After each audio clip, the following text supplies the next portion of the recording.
സത്യത്തിൽ എനിക്ക് സണ്ണിയോട് ഒടുങ്ങാത്ത പകയാണ് തോന്നിയത്.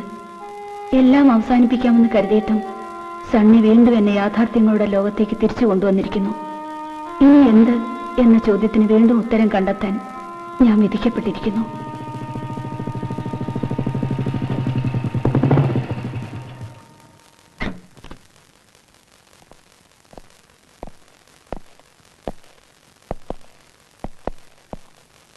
മേം സാബ് കുളിയൊക്കെ കഴിഞ്ഞു, ആഹാരവും കഴിച്ചു, സമാധാനമായി. സാബ് വീട്ടിൽ പോയിട്ട് 2 ദിവസമായി. ഞാൻ പോയിട്ടൊന്ന് കുളിയും നനയെല്ലാം കഴിഞ്ഞിട്ട് വരാം.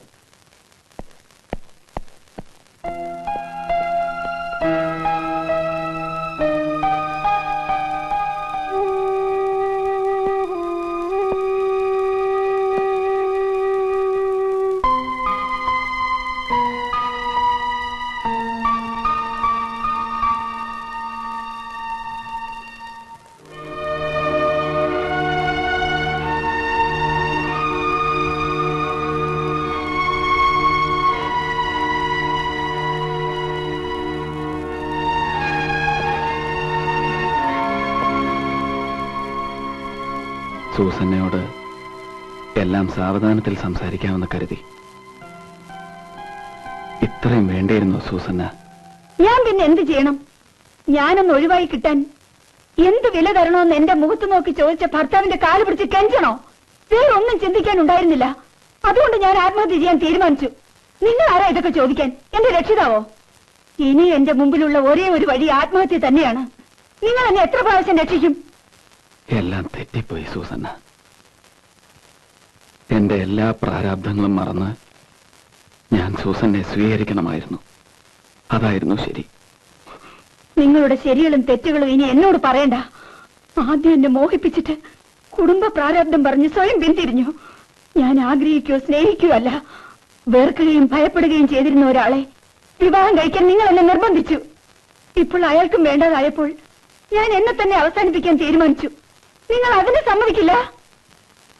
നോ, ഞാനത് അനുവദിക്കില്ല. എല്ലാ തെറ്റും എന്റേതാണ്. ആ തെറ്റ് എന്നേക്കുമായി തിരുത്താൻ ഞാൻ തയ്യാറുമാണ്. രാജേട്ടനോടെല്ലാം തുറന്നു പറഞ്ഞ് സൂസന്നെ സന്തോഷത്തോടെ ഞാൻ സ്വീകരിക്കും. നിങ്ങളുടെ ഇഷ്ടാനിഷ്ടങ്ങൾക്കനുസരിച്ച് നിങ്ങളെ സ്നേഹിക്കാനും മറക്കാനും ഒക്കെ കീ കൊടുത്ത തുള്ളുന്ന പാവയല്ല ഞാൻ. എനിക്ക് മടുത്തു, എല്ലാം മടുത്തു. എനിക്ക് മരിക്കണം, ഞാൻ മരിക്കും. ഇല്ല സൂസന്ന, ഞാൻ തീരുമാനിച്ചു കഴിഞ്ഞു. എനിക്ക് എന്റെ സൂസനെ തിരിച്ചു വേണം. എന്നും സൂസനെ ഞാൻ സ്നേഹിച്ചിട്ടേ ഉള്ളൂ. എന്നും സൂസനയുടെ നല്ലതിനു വേണ്ടിയേ ഞാൻ എന്തും ചെയ്തിട്ടുള്ളൂ. പക്ഷെ എല്ലാം തെറ്റിപ്പോയി. ആ തെറ്റ് ഞാൻ തിരുത്തുന്നു. I want you. I don't want to lose you again. Susanna, Susanna, please. No, Susanna. Susanna. No.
എനിക്കൊരു കുറ്റബോധവും തോന്നുന്നില്ല. രാജേട്ടൻ സൂസനെ ഉപേക്ഷിക്കാൻ തീരുമാനിച്ച സ്ഥിതിക്ക് ഈ നിമിഷം വരെയുള്ളത് മുഴുവൻ രാജേട്ടനോട് തുറന്നു പറഞ്ഞ് സൂസനെ സന്തോഷത്തോടെ ഞാൻ സ്വീകരിക്കും. രാജേട്ടൻ വന്നാലുടനെ ഞാൻ വരാം. എല്ലാം തുറന്നു പറയാൻ എന്റെ മനസ്സിനെ ഞാൻ പഠിപ്പിച്ചു. രാജേട്ടന്റെ വരവിനായി ഞാനും സണ്ണിയും കാത്തിരിക്കുകയായിരുന്നു. പിറ്റേ ദിവസം രാത്രി രാജേട്ടൻ വന്നു. ഞാൻ എല്ലാം തുറന്നു പറയാൻ തുടങ്ങുമ്പോഴേക്കും രാജേട്ടൻ എന്നെ ഒന്നും പറയാൻ സമ്മതിച്ചില്ല. രാജേട്ടന് പറയാനുണ്ടായിരുന്നത് മുഴുവൻ പറഞ്ഞു കേട്ടപ്പോൾ എനിക്ക് പിന്നെ ഒന്നും പറയാനുള്ള ധൈര്യവും ഉണ്ടായിരുന്നില്ല. എന്നെപ്പോലെ തന്നെ സണ്ണിയുടെ ധൈര്യവും ചോർന്നു. പക്ഷേ പിന്നീടുള്ള ഓരോ നിമിഷവും എന്റെ കുറ്റബോധം എന്നെ വേട്ടയാടാൻ തുടങ്ങിയപ്പോൾ ഞാൻ വീണ്ടും രാജേട്ടനോടെല്ലാം തുറന്നു പറയാൻ സണ്ണിയെ നിർബന്ധിച്ചു. രാജേട്ടനെ വഞ്ചിച്ചുകൊണ്ടുള്ള ഈ ഓരോ നിമിഷവും ഞാൻ നേരുകയാണ്. നമുക്കെല്ലാം തുറന്നു പറയാം. വഞ്ചനയല്ല എന്ന് ഞാനും പറയുന്നില്ല. പക്ഷേ രാജേട്ടന്റെ നിലപാട് ഇങ്ങനെ മാറുമെന്ന് നമ്മൾ രണ്ടാളും കരുതിയതല്ല. ഞാൻ ചെയ്ത ഒരു തെറ്റ് തിരുത്താൻ ഒരു വലിയ തെറ്റ് ചെയ്യേണ്ടി വന്നു. ഇനി എല്ലാ തെറ്റുകളും തിരുത്താൻ മറ്റൊരു വലിയ തെറ്റ് കൂടി ചെയ്തേ ഒക്കൂ. ഒരു ദുസ്വപ്നം പോലെ നടന്നതെല്ലാം മറക്കണം. അല്ലെങ്കിൽ സൂസന്നയുമായി പുതിയൊരു ജീവിതം സ്വപ്നം കാണുന്ന രാജേട്ടൻ തകർന്നു പോവും. അങ്ങനെ സംഭവിച്ചാൽ പിന്നെ നമ്മൾ ജീവിച്ചിരുന്നിട്ട്. ഞാനൊരു ട്രാൻസ്ഫറിന് ശ്രമിക്കുന്നുണ്ട്. അത് കിട്ടും. അത് കിട്ടിക്കഴിഞ്ഞാൽ പിന്നെ സൂസന്നയുടെ ജീവിതത്തിലേക്കൊന്ന് എത്തി നോക്കാൻ പോലും ഞാൻ വരില്ല. That will be the end of everything.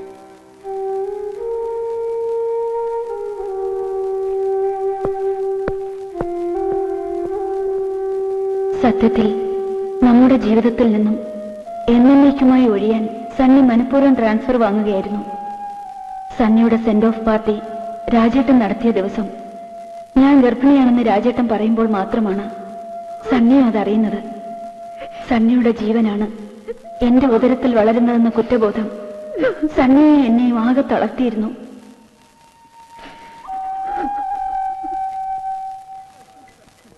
എനിക്ക് ഈ ട്രാൻസ്ഫർ കിട്ടിയത് ഇപ്പൊ എന്തുകൊണ്ടും ഭാഗ്യമായി. ഇനി നമ്മൾ തമ്മിൽ ഈ ജീവിതത്തിൽ ഒരിക്കലും കാണില്ല. കാണാതിരിക്കട്ടെ, അല്ലേ? സൂസന്നയുടെ കുട്ടി രാജേട്ടന്റെ കുട്ടി തന്നെയാണെന്ന് സ്വയം മനസ്സിനെ പറഞ്ഞു വിശ്വസിപ്പിക്കണം. നിങ്ങൾക്ക് സന്തോഷം നിറഞ്ഞ ഒരു കുടുംബജീവിതം ഉണ്ടാവാൻ ഞാൻ പ്രാർത്ഥിക്കും. ഒന്നും അറിഞ്ഞുകൊണ്ട് ചെയ്തതല്ല. എല്ലാറ്റിനും എന്നോട് ക്ഷമിക്കണം മോളെ. പിന്നെ ഞങ്ങൾ തമ്മിൽ കണ്ടിട്ടില്ല. കാണരുതേ എന്ന് മാത്രമേ എന്റെ മനസ്സെപ്പോഴും പ്രാർത്ഥിച്ചിരുന്നുള്ളൂ. അതുകൊണ്ട് തന്നെയാണ് ഞാൻ സണ്ണിയുടെ കല്യാണത്തിന് വരാതെ ഒഴിഞ്ഞു മാറിയതും പിന്നീട് ഡേസിയുടെയും മോളുടെയും മരണം അറിഞ്ഞിട്ട് പോലും കൂടെ വരാതിരുന്നതും. പക്ഷേ നമ്മൾ അന്ന് കോവളത്ത് വെച്ച് അവിചാരിതമായി സണ്ണിയെ വീണ്ടും കണ്ടു. സണ്ണിയും കല്യാണം കഴിച്ച് കുടുംബവുമായി സന്തോഷമായി കഴിയുന്നുവെന്ന് കണ്ടപ്പോ എന്റെ മനസ്സാകെ ഒന്ന് തണുത്തു തുടങ്ങി. പക്ഷേ പിറ്റേ ദിവസം രാവിലെ രാജേട്ടൻ നടക്കാൻ പോയ സമയം മോൾ ഒറ്റയ്ക്ക് മുറിയുടെ പുറത്ത് കളിച്ചുകൊണ്ടിരുന്നു. ഡേസിയും കുഞ്ഞും ഉണർന്നിരുന്നുമില്ല.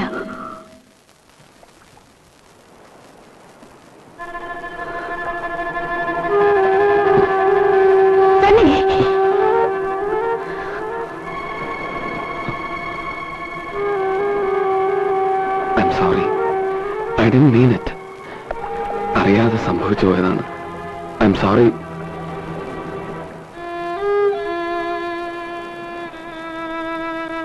സത്യത്തിൽ മോളെ സണ്ണി ലാളിക്കുന്നത് കണ്ടപ്പോൾ അയാൾ മനഃപൂർവ്വം മോളുടെ മേൽ സ്വന്തം പിതൃത്വം സ്ഥാപിക്കുന്നത് പോലെയാണ് എനിക്ക് തോന്നിയത്. എനിക്ക് അയാളോട് വെറുപ്പും വിദ്വേഷവും തോന്നി. എന്റെ മനസ്സിൽ എന്റെ രാജേട്ടനും മോളും മാത്രമേ ഉണ്ടായിരുന്നുള്ളൂ. പിന്നീട് ഒന്നിനെക്കുറിച്ചും ഒന്നും പറയാൻ സണ്ണിയോ ഞാനോ പരസ്പരം തുനിഞ്ഞതുമില്ല. അന്ന് വീണ്ടും പിരിഞ്ഞപ്പോൾ സമാധാനമേ തോന്നിയുള്ളൂ. പക്ഷേ ഡേസിയും കുട്ടിയും മരിച്ചുവെന്നറിഞ്ഞപ്പോൾ വേദനയേക്കാൾ എനിക്ക് ഭയമാണ് തോന്നിയത്. ആ ഭയം അസ്ഥാനത്തായിരുന്നില്ല. ഞാൻ ഭയന്നിരുന്നത് പോലെ തന്നെ സണ്ണി വീണ്ടും നമ്മുടെ വീട്ടിലേക്ക് വന്നു. ആ വരവാണ് നമ്മുടെ ജീവിതം ആകെ തകിടം മറിച്ചത്. രാജേട്ടൻ ഓഫീസിൽ പോയി കഴിഞ്ഞപ്പോൾ സണ്ണിയുടെ രൂപം ആകെ മാറി.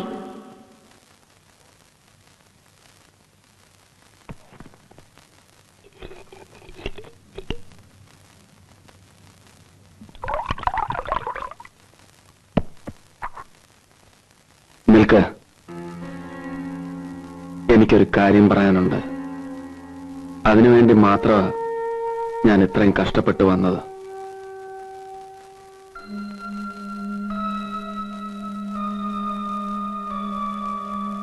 ഞാൻ ചെയ്ത തെറ്റിനുള്ള ശിക്ഷ ദൈവം എനിക്ക് തന്നു. എനിക്കെല്ലാം നഷ്ടപ്പെട്ടു. എന്റെ ഡെയ്സി, എന്റെ മോള്, എന്റെ ജോലി, എല്ലാം. ഇനി ആകെ ഈ ലോകത്ത് എന്റേതെന്ന് അവകാശപ്പെടാൻ എനിക്കുള്ളത് നമ്മുടെ മോള. അവളെ എനിക്ക് വേണം. നിങ്ങളുടെ മകളോ? ഞാൻ കേണൽ രാജശേഖരൻ നമ്പ്യാരുടെ ഭാര്യയാണ്. സ്മിത രാജശേഖരൻ നമ്പ്യാരുടെ മകളാണ്. അവളെ അവകാശപ്പെടാൻ നിങ്ങളാരാ? സൂസന്ന രാജശേഖരൻ കേണൽ രാജശേഖരൻ നമ്പ്യാരുടെ ഭാര്യയാണെന്നുള്ളത് പരമമായ സത്യം. പക്ഷേ രണ്ടാമത് പറഞ്ഞത് പച്ചക്കള്ളം. സത്യം നിനക്കും എനിക്ക് മാത്രം അറിയാം. അതുകൊണ്ടാ ഞാൻ അവളെ അവകാശപ്പെടുന്നത്. ഞാൻ അവളുടെ തന്ത. അങ്ങനെയല്ല എന്നെന്റെ മുഖത്ത് നോക്കി നിനക്ക് പറയാൻ പറ്റുമോ? നിങ്ങൾ എന്നെ ബ്ലാക്ക്മെയിൽ ചെയ്യാൻ തുടങ്ങാ? പ്ലീസ്, ഒരപേക്ഷയേ ഉള്ളൂ. നിങ്ങളായി തന്ന ജീവിതം നിങ്ങളായി തന്നെ നശിപ്പിക്കരുത്. ജീവിതത്തിൽ സ്വാർത്ഥനായിരുന്നെങ്കിൽ നീ എന്നെ എന്റേത് മാത്രമാകുമായിരുന്നു. എന്റെ കുടുംബത്തിന് വേണ്ടി നിന്നെ ആദ്യം ഞാൻ ത്യജിച്ചു. വീണ്ടും ഒരിക്കൽ കൂടി തിരിച്ചു കിട്ടിയപ്പോഴും സുഹൃത്തിന്റെ ജീവിതം തകരാതിരിക്കാൻ വേദനയോടെ മനഃപൂർവ്വം മറന്നു. പണ്ട് സംഭവിച്ചു പോയൊരബദ്ധം ഇന്നെല്ലാം നഷ്ടപ്പെട്ട എനിക്ക് ആകെയുള്ളൊരാശ്വാസമായി. എനിക്കെന്റെ മോളെ വേണം സൂസന്ന. നിന്നെ മറന്നിട്ടല്ല. നീയും എന്റെ കൂടെ പോര്. നിന്നെ ഞാൻ ഇപ്പോഴും സ്വീകരിക്കാൻ തയ്യാറാണ്. ഇപ്പോഴെന്ന് മാത്രമല്ല, സണ്ണി സൂസന്നെ എപ്പോഴും സ്വീകരിക്കാൻ തയ്യാറായിരുന്നു. അന്നും ഇന്നും എന്നും ഞാൻ സൂസന്നെ സ്നേഹിച്ചിട്ടേ ഉള്ളൂ. നമുക്ക് നമ്മുടെ മോളുമായി എവിടെയെങ്കിലും പോയി സുഖമായി ജീവിക്കാൻ Susanna. I want a life. Sunny, നിങ്ങൾ എന്ത് ഭ്രാന്തായി പറയുന്നത്? അങ്ങനെയൊന്നും എനിക്ക് ചിന്തിക്കാൻ പോലും കഴിയില്ല. എനിക്കെന്നല്ല, ഒരു ഭാര്യയ്ക്കും അമ്മയ്ക്കും കഴിയില്ല. സണ്ണി പ്ലീസ്, എന്റെയും എന്റെ കുഞ്ഞിന്റെയും എന്റെ രാജേട്ടന്റെയും ജീവിതം നിങ്ങളായിട്ട് നശിപ്പിക്കരുത്. ഞാൻ നിങ്ങളുടെ കാല് പിടിക്കാം. ശരി, നിന്റെയും നിന്റെ രാജേട്ടന്റെയും ജീവിതം ഞാനായിട്ട് നശിപ്പിക്കുന്നില്ല. പക്ഷെ എന്റെ ജീവിതം നീയും നശിപ്പിക്കരുത്. എനിക്കെന്റെ കുഞ്ഞിനെങ്കിലും തിരിച്ചു കിട്ടണം. സണ്ണി, അല്ലെങ്കിൽ എനിക്ക് എല്ലാം രാജേട്ടനോട് തുറന്ന് പറയേണ്ടി വരും. ഞാൻ തുറന്ന് പറയും. I want my child, my only child, my one and only child in this world. ഞാൻ കാല് പിടിച്ച് കരഞ്ഞപേക്ഷിച്ചിട്ടും അയാളുടെ മനസ്സ് മാറിയില്ല. എനിക്ക് അവസാനം ഒരു തീരുമാനം എടുക്കേണ്ടി വന്നു. മോളെ കൈമാറാമെന്ന് ഞാൻ സമ്മതിച്ചു. അതിനായി പൊന്നുണ്ടിയിലെ എൻ പോയിന്റിൽ പിറ്റേ ദിവസം കാത്തു നിൽക്കാമെന്ന് പറഞ്ഞ് അയാൾ പോയി. പക്ഷേ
കൊണ്ടുവന്നില്ല? കൊണ്ടുവന്നില്ല. ഞാൻ അവസാനമായി അപേക്ഷിക്കുകയാണ്.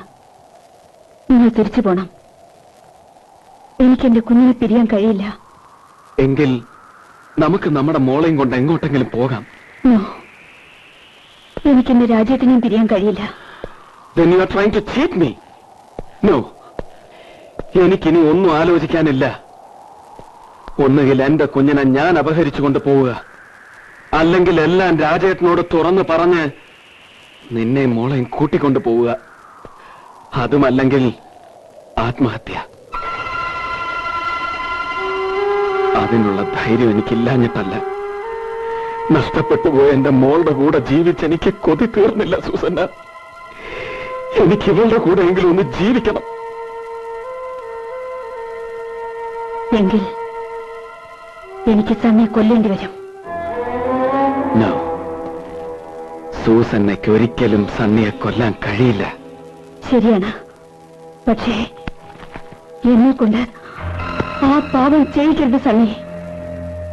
മാംസദാഹത്തിന്റെ കറപുരളാത്ത സ്നേഹം മാത്രം തന്നിട്ടുള്ള സണ്ണി, ഒരു ഹൃദയത്തിന് ഉൾക്കൊള്ളാൻ കഴിയുന്ന മുഴുവൻ സ്നേഹവും മനസ്സിന്റെ ഒരു കോണിൽ അടക്കിപ്പിടിച്ച് സൂസന്നയ്ക്കൊരു ജീവിതം കിട്ടാൻ വേണ്ടി എല്ലാം ത്യജിച്ച് മാറി നിന്ന നിന്റെ സണ്ണി, മറ്റൊരു പുരുഷന്റെ കൂടെ ജീവിച്ചിട്ടും നിന്നെ ഒരു പൂജാപുഷ്പം പോലെ സ്വീകരിക്കാൻ തയ്യാറായ നിന്റെ സണ്ണി, എനിക്കുറപ്പുണ്ട് നിന്റെ ഉള്ളിന്റെ ഉള്ളിൽ എന്നും ഞാനും മോള് മാത്രമേ ഉള്ളൂന്ന്. മറ്റുള്ളതൊക്കെ ഒരു അഭിനയം മാത്രം.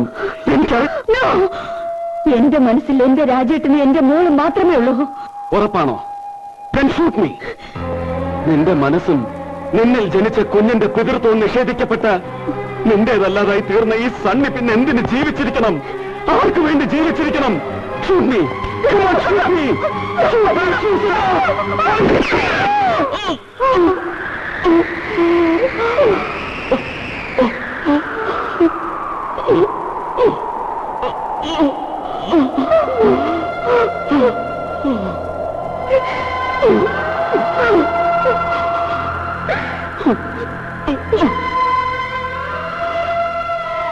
ഒരുമിക്കാൻ കഴിയാതെ പോയ നീയും ഞാനും നമ്മുടെ കുഞ്ഞും എന്നും ഈ ഹൃദയത്തിന്റെ സ്വപ്നമായിരുന്നു. Susanna, I loved you.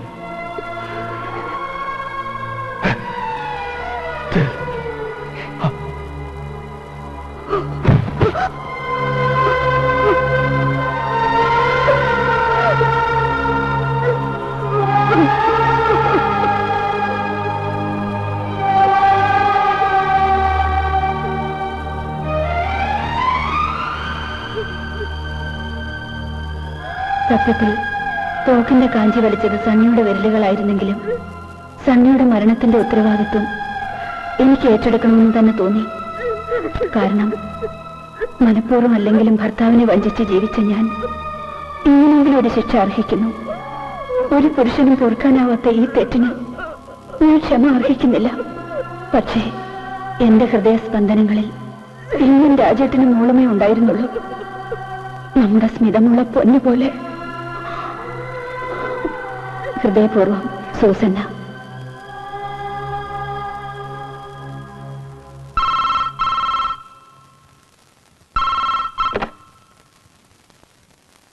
Yes, Jayasekaran here.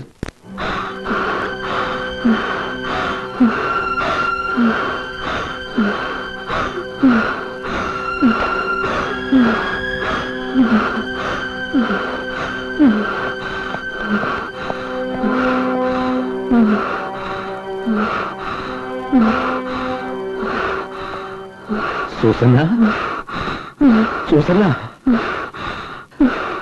Susanna, Susanna, ഞാനാ രാജേട്ടൻ. ഒപ്പം നമ്മുടെ മോളുണ്ട്. എനിക്കെന്റെ സൂസന്നെ വേണം. I want you. എന്റെ സൂസന്ന എന്നോട് ഒരു തെറ്റും ചെയ്തിട്ടില്ല. I want you back. Susanna,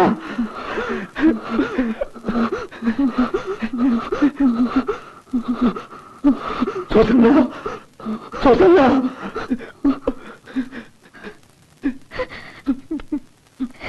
Susanna Susanna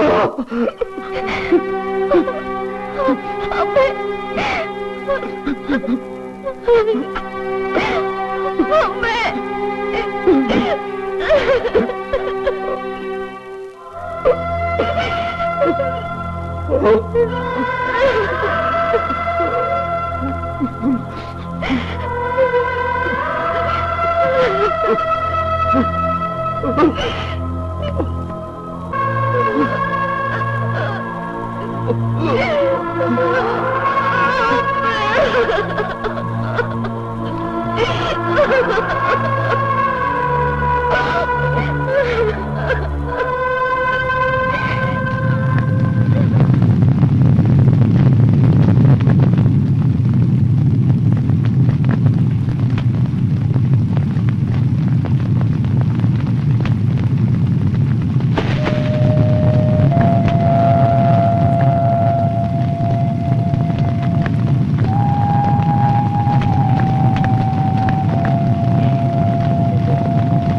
Ha ha ha!